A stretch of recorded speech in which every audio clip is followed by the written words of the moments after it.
Good morning, champs. Today we do a quick refresher on complex numbers. We will review the key ideas you need before starting complex analysis. A complex number is written as c equals x plus I y. Here, x is the real part and y is the imaginary part. The imaginary unit I satisfies I squared equals minus 1. From this, we get a repeating pattern.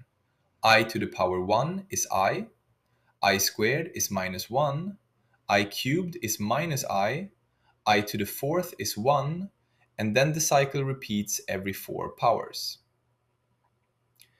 Now, we can interpret complex numbers geometrically. The number c equals x plus iy corresponds to the point x, y in the plane. The horizontal axis is the real axis, and the vertical axis is the imaginary axis.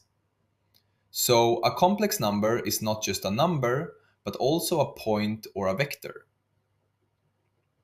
Next, the absolute value of c. This is the length of the vector from the origin to the point.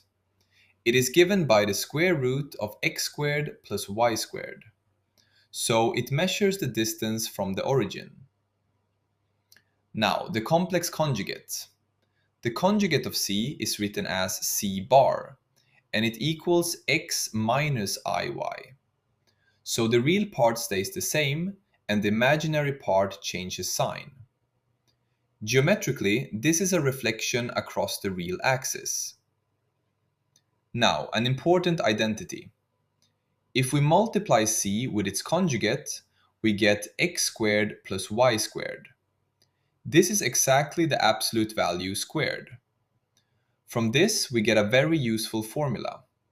1 over c equals the conjugate of c divided by the absolute value squared, as long as c is not 0.